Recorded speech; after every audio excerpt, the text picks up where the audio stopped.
Welcome to Aman classes. दोस्तों, Aman classes के YouTube channel पर आपका स्वागत है। प्यारे दोस्तों, कैसे हैं आप सभी। दोस्तों, हम बात करेंगे रीजनिंग के मोस्ट इंपॉर्टेंट क्वेश्चनों की सीरीज में। तो दोस्तों, चलिए स्टार्ट करते हैं आज के अपनी रीजनिंग की मोस्ट इंपॉर्टेंट क्लास को। और दोस्तों, आप किसी भी एग्जाम की अगर तैयारी कर रहे हो तो ये आपके लिए क्लास मोस्ट इंपॉर्टेंट साबित होने वाली है, क्योंकि इस क्लास में हम उन्हीं क्वेश्चनों पर डिस्कस करेंगे जो आपके रेलवे एसआई में, रेलवे कांस्टेबल में, एसएससी में और दोस्तों यूपी पुलिस में और आने वाले सभी एग्जाम में, चाहे बीएसटीसी का हो चाहे कोई भी हो दोस्तों, सभी में पूछे जाएंगे। तो बने रहना वीडियो के एंड तक। और दोस्तों, जितने भी साथी चैनल पर नए हैं वो चैनल को ज्यादा से ज्यादा लाइक शेयर सब्सक्राइब कर देना और बेल आइकन को प्रेस कर लेना, जिससे कि आपको रोज इनका नोटिफिकेशन मिलता रहे। तो देखिए, आज का अपना पहला क्वेश्चन देखिए।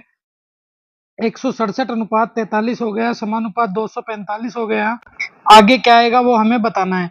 तो तुम्हें कुछ नहीं करना, सबसे पहले तुम 167 और 43 का रिलेशन निकाल लो। अगर ये रिलेशन तुमसे निकल गया तो आगे वाला ऑटोमेटिक ही निकल जाएगा, कोई घबराने वाली बात है नहीं है। तो चलिए दोस्तों, स्टार्ट करते हैं आज का अपना पहला क्वेश्चन सोल्व करते हैं। देखिए, 167 है, अनुपात इसने 43 कर दिया, समानुपात इसने 245 कर दिया, अनुपात इसने क्वेश्चन मार्क कर दिया।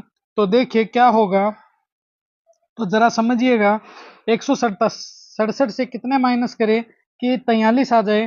तो दोस्तों, -124 होते हैं। कितने होते हैं? -124 होते हैं। और अगर तुम इनमें 124 माइनस करोगे तो तुम यहाँ पर देख लो, एक तो ये बच गया, दो ये बच गए, एक ये बच गया, लगभग 121 समथिंग होते हैं। 121 बचते हैं 245 में से माइनस करने पर, जिस प्रकार 124 माइनस करने पर 43 बचते हैं। मगर क्या 121 है? क्या नहीं है? तो इस तरह तो यह नहीं होगा। तो फिर ये क्वेश्चन कैसे सोल्व होगा? देखिए इस क्वेश्चन को प्यारे दोस्तों, आप समझ गए होंगे कि ये क्वेश्चन किस प्रकार से सोल्व हो सकता है। बिल्कुल सर, नहीं समझे हैं आप, समझा दीजिए। तो चलिए दोस्तों, मैं आपको समझाता हूँ। देखिए, 167 अनुपात 43 हो गया, समानुपात 245 हो गया। तो अब तुम क्या कर सकते हो इस क्वेश्चन में? तो थोड़ा सा दिमाग लगाओ और हल्के से देखना दोस्तों। मैं आपको बताता हूँ, ये क्वेश्चन बहुत ही आसान है। यहाँ पर देखिए, अगर तुम 1 + 6 × 7 कर दो तो 6 संते 42 और 1 कितने हो गए? 43 हो गए। इसी प्रकार तुम 2 + 4 × 5 कर दो तो कितने हो गए दोस्तों? 20 + 2 कितने होते हैं? तो सर 20 + 2 सर 22 होते हैं। 22, जो कि ऑप्शन नंबर बी में आपको दिख रहा होगा। और ये 22 ही दोस्तों अपना क्या है? करेक्ट आंसर हो जाएगा। तो option B is the correct answer. तो हमने क्या किया दोस्तों? बस इसका रिलेशन चेक किया, जो रिलेशन है वही चेक किया है, और हमने कुछ नहीं किया, बस ये रिलेशन चेक किया और अपना आंसर निकाल लिया। और हम क्या हुए दोस्तों? फ्री हो गए अपने माइंड से। तो दोस्तों देख लो, कितनी इजी क्लासें होती है रीजनिंग की, बस समझना पड़ता है। नेक्स्ट क्वेश्चन देखिए, अगला क्वेश्चन पर डिस्कस करते हैं। बहुत ही अच्छा क्वेश्चन है। देखिए, TEW अनुपात PAS हो गया, समानुपात IVX हो गया, अनुपात क्वेश्चन मार्क हो गया। IVX को जाने दो दोस्तों, TEW और PAS में रिलेशन निकाल लो। अगर ये दोनों रिलेशन निकल गए तो तुम्हारा ऑटोमेटिक इक्वेशन सोल्व हो गया, वरना तुम कर भी कुछ नहीं सकते हो इसमें सिवाय देखने के। तो दोस्तों, मुंह की तरफ नहीं देखना है, बल्कि अपने क्वेश्चन को सोल्व करने की तरफ हमें फोकस करना है। तो क्या कर सकते हैं हम इसमें? तो देखिए, मैं आपको बताता हूँ कि T है, फिर E कर दिया, फिर इसने W कर दिया, अनुपात दोस्तों इसने PAS कर दिया, समानुपात इसने IVX कर दिया। अब दोस्तों, अनुपात क्वेश्चन मार्क है, क्या आएगा वो हमें बताना है। टी कितने पे आता है सर? 20 पे। पी कितने पे आता है सर? 16 पे। कितने हो गए? तो सर -4 हो गए। ई कितने पे आता है? तो सर 5 पे। ए कितने पे आता है सर? 1 पे, तो भी -4 हो गए। डब्लू कितने पे आता है? तो सर 23 पे। एस कितने पे आता है? तो सर 19 पे, तो भी -4 हो गए। अब हमें क्या करना है? तो तुम अब हम देखना दोस्तों, आई है, आई कितने पे आता है? तो एच आई सर 9 पे। 9 -4 क्या हो गए सर? 5। 5 पे क्या आता है सर? ई। ये लीजिए, ये दो तो ऑटोमेटिक ही कैंसिल हो गए। वी में तुम -4 कीजिए, वी कितने पे आता है? तो दोस्तों TUV 22 पे आता है। 22 में -4 कीजिए, 18 आ गया। 18 पे क्या आता है? तो सर आर आता है। तो ये लीजिए अपना आर हो गया। अब देखिए, ये ETR हो गया और ये ERT हो गया। एक्स कितने पे आता है? तो एक्स आता है सर अपना 24 पे। 24 -4 क्या हो गए? टी 20 पे। तो ERT ऑप्शन में कहाँ है दोस्तों?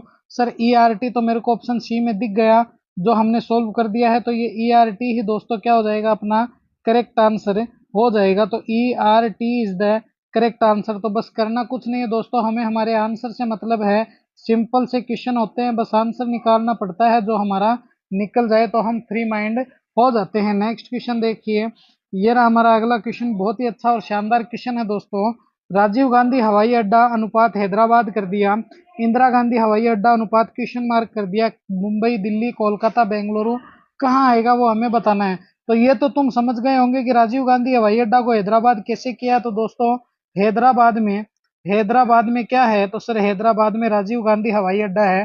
तो उसी प्रकार इंदिरा गांधी हवाई अड्डा कहाँ है प्यारे दोस्तों, जिस प्रकार राजीव गांधी हवाई अड्डा हैदराबाद में है, उसी प्रकार इंदिरा गांधी हवाई अड्डा दोस्तों कहाँ है, तो सर दिल्ली में है। कहाँ है, दिल्ली में है। तो ये दिल्ली ही अपना क्या हो जाएगा दोस्तों, करेक्ट आंसर हो जाएगा। तो option C is the correct answer. तो बस दोस्तों बहुत ही इजी होती है रीजनिंग की क्लासें, अगर थोड़ी सी समझने पर आ जाए। तो नेक्स्ट क्वेश्चन देखिए, ये रहा हमारा अगला क्वेश्चन, बहुत ही अच्छा और शानदार क्वेश्चन है प्यारे साथियों। दिशा परीक्षण से संबंधित क्वेश्चन है। किससे दोस्तों, दिशा परीक्षण से, या तुम कह सकते हो डायरेक्शन टेस्ट से। डायरेक्शन टेस्ट से संबंधित क्वेश्चन है। देखना इस क्वेश्चन को, हमारा क्या कह रहा है कि पश्चिम दिशा की ओर नवजोत चलना शुरू करता है, कुछ दूर चलने के पश्चात वह बाएं घूम जाता है, फिर वह दाएं घूम जाता है, वह किस दिशा की ओर मुंह करके खड़ा है। तो अब तुम इसको समझना कि ये उत्तर है, ये दक्षिण है, ये पूर्व है और ये पश्चिम है। अब ये बोल क्या रहा है कि उत्तर दिशा की ओर मुंह करके चलता है। तो सबसे पहले पश्चिम दिशा की ओर मुंह करके चलता है। तो मान लीजिए नवजोत यहाँ है, यहाँ से वो यहाँ आया, ये हो गई पश्चिम की तरफ। अब तुम देखना ये क्या बोल रहा है, पश्चिम के कुछ देर चलने के पश्चात वह बाएं ओर घूमता है। बाएं दाएं का मतलब है दोस्तों दक्षिणावर्त, घड़ी की दिशा में बाएं का मतलब है उल्टा। तो दोस्तों अब देखिए, घड़ी अगर इस दिशा में है तो वो सीधी जाएगी, तो इधर हो जाएगी, बाएं है तो वो नीचे की तरफ आ जाएगी। ये लीजिए वो नीचे की तरफ आ गया। अब ये क्या बोल रहा है समझना, और फिर दाएं मुड़ जाता है। अब देखिए घड़ी अगर इस साइड है तो वो जब अपनी सीधी दिशा में चलेगी तो वो इस साइड चलेगी। किस साइड चलेगी, 6 की तरफ है तो इस साइड चलेगी। तो ये लीजिए वो इधर आ गया। अब ये क्या कह रहा है, अब तुम समझना, अब वह किस दिशा की ओर मुंह करके खड़ा है।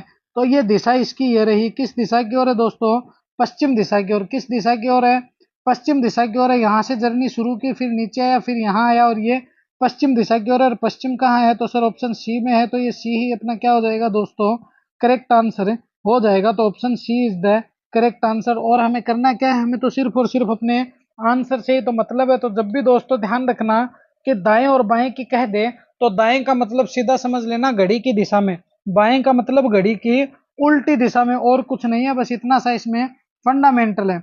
नेक्स्ट क्वेश्चन देखिए, ये रहा हमारा अगला प्रश्न, वेन डायग्राम का क्वेश्चन दोस्तों। किसका, वेन डायग्राम से संबंधित क्वेश्चन है दोस्तों। बहुत ही अच्छे अच्छे लेवल के क्वेश्चन करवा रहा हूं मैं आपको, बहुत ही टॉप के क्वेश्चन, और हर एक टॉपिक से दोस्तों उठाए हुए क्वेश्चन है। इसलिए इन क्वेश्चनों में आप कितने सही कर रहे हो मुझे कमेंट में जरूर बताना। देखिए, पशु है, शेर है, बाघ हो गया। तो सबसे पहले क्या आएगा दोस्तों, ये डायग्राम हो गया, ये हो गया किसका, पशु का। अब देखिए, पशु है, शेर है, बाघ है। तो ये लोयन हो गया और ये बाघ हो गया, दोनों अलग अलग हो गए, मगर आ गए किसके अंदर, पशुओं के अंदर। तो ऑप्शन ए जो है इसके अकॉर्डिंग वही क्या होगा, अपना करेक्ट आंसर हो जाएगा। तो option A is the correct answer. तो कुछ नहीं दोस्तों, बस ये जो ऑप्शन ए है यही अपना क्या है, करेक्ट आंसर हो गया। तो देखिए, पशु के अंदर ही बाघ आता है, पशु के अंदर ही शेर आते हैं, पशु के अंदर ही लोमड़ी आती है। सभी जो जानवर है दोस्तों पशुओं के अंदर ही तो आते हैं। और क्या, कौन से कोई बहुत बड़े महात्मा जी के अंदर थोड़ी ना आते हैं, पशुओं के अंदर ही आते हैं। नेक्स्ट क्वेश्चन देखिए, ये रहा हमारा अगला प्रश्न, बहुत ही अच्छा क्वेश्चन है। मिसिंग नंबर से संबंधित क्वेश्चन है। किससे संबंधित है, मिसिंग नंबर से संबंधित क्वेश्चन है। देखिए, निम्नलिखित प्रश्न में दिए गए विकल्पों में से लुप्त अंक ज्ञात कीजिए। तो मिसिंग नंबर निकालना है, तो कैसे निकालेंगे, देखिए मैं आपको सीधा बता देता हूँ। 99 को 15 से मल्टीप्लाई कीजिए, 1485 आ गया। 31 को 17 से कीजिए, 527 आ गया। तो जब तुम 91 को दोस्तों 18 से मल्टीप्लाई करोगे तो तुम्हारे पास 1638 आंसर निकल कर आएगा। और ये 1638 अपना क्या है, डी में दिया हुआ है। तो ये डी ही अपना क्या है दोस्तों, करेक्ट आंसर हो जाएगा। तो option D is the correct answer. Next question देखिए, ये रहा हमारा अगला प्रश्न, बहुत ही अच्छा क्वेश्चन है, देखना इसे, कि यदि एक विशेष कोड भाषा में डिलीट को तो इस तरह से लिख दिया गया है, ग्राम को इस तरह से लिख दिया गया है, टेलीग्राम को कैसे लिखेंगे। तो सबसे पहले तुम टेलीग्राम ही बना लो। देखिए, टेलीग्राम बनाते हैं तो सबसे पहले देखिए TELE, फिर दोस्तों G, फिर R और A और M हो गया। तो अब टेलीग्राम में टी, देखिए टी को इसने क्या कहा है, यहाँ से देखिए, तो यहाँ DELE टी देखिए ये सेकंड पे है, तो इसने सेकंड पे क्या कहा है, हैशटैग कहा है। ये लीजिए, ई को इसने क्या कहा है दोस्तों, @ कहा है, ऊपर देख लेना। इसने इसको कैप कहा है, ई को इसने फिर से एट द रेट कहा है, जी को दोस्तों इसने इस तरह से दे दिया, आर को इसने क्वेश्चन मार्क दे दिया, ए को इसने स्टार मार्क कर दिया, और दोस्तों एम को इसने क्या कर दिया, तो एम को इसने एट द रेट कर दिया। तो ऐसा कहाँ है दोस्तों, ऐसा ऑप्शन डी में है, और ये ऑप्शन डी ही इसके अकॉर्डिंग क्या हो जाएगा, अपना करेक्ट आंसर हो जाएगा। तो option D is the correct answer. तो बस दोस्तों कुछ नहीं है, अपने करेक्ट आंसर ही लेकर आना है, आंसर से ही मतलब है। नेक्स्ट क्वेश्चन देखिए, ये रहा हमारा अगला प्रश्न। एक महिला की ओर संकेत करते हुए एक लड़की कहती है कि वह मेरे ससुर के इकलौते बच्चे की माँ है, तो वह महिला उस लड़की से कैसे संबंधित है। तो देखिए, मेरे ससुर के इकलौते बच्चे मेरे पति की माँ है, तो मेरे पति की माँ मेरी क्या हो गई, सास हो गई। तो option A is the correct answer. क्या हो जाएगा दोस्तों, ऑप्शन ए जो है वही क्या हो जाएगा, अपना करेक्ट आंसर है, हो जाएगा। तो ये ए जो है साथियों, यही अपना क्या है, करेक्ट आंसर है, हो गया। नेक्स्ट क्वेश्चन देखिए, ये रहा हमारा नेक्स्ट क्वेश्चन। दिए गए समूह में विषम की पहचान करें। क्या करनी है हमें, विषम की पहचान करनी है। तो कैसे करेंगे, देखिए मैं आपको बताता हूं। अगर तुम ऐसे देखोगे 9 + 4 + 4, 1 + 7 + 7, आर आता है 18 पे 5 5, यू देखोगे यू कितने पे आता है, तो 21 पे 20 और 20। तो इस तरह का रिलेशन तो तुम्हें नहीं मिलेगा, मगर मैं आपको सीधा सीधा बताता हूँ। ये ऊपर वाला अक्षर क्या है, वाउल्स है। क्या है, वाउल्स है, और 2 अदर है। ये है क्या है, ये भी सर वाउल्स है, और 2 अदर है। यहाँ पर देखिए, ये भी क्या है, ये भी सर वाउल्स है।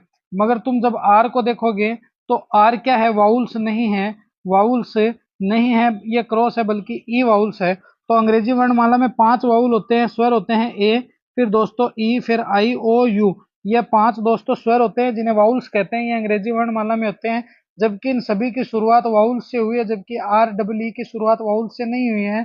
तो ये डी ही अपना क्या हो गया, करेक्ट आंसर हो गया। तो option D is the correct answer. तो ये थी दोस्तों आज की अपनी रीजनिंग की मोस्ट इंपॉर्टेंट क्लास। कैसी लगी है क्लास मुझे कमेंट में जरूर बताना, और दोस्तों अपने इस परिवार को ज्यादा से ज्यादा लाइक शेयर सब्सक्राइब कर देना, और बेल आइकन को प्रेस कर लेना, जिससे कि आपको रोज इनका नोटिफिकेशन मिलता रहे। तो मिलेंगे इसी जोश और जुनून के साथ एक और नेक्स्ट वीडियो में। जय हिंद, जय भारत प्यारे साथियों।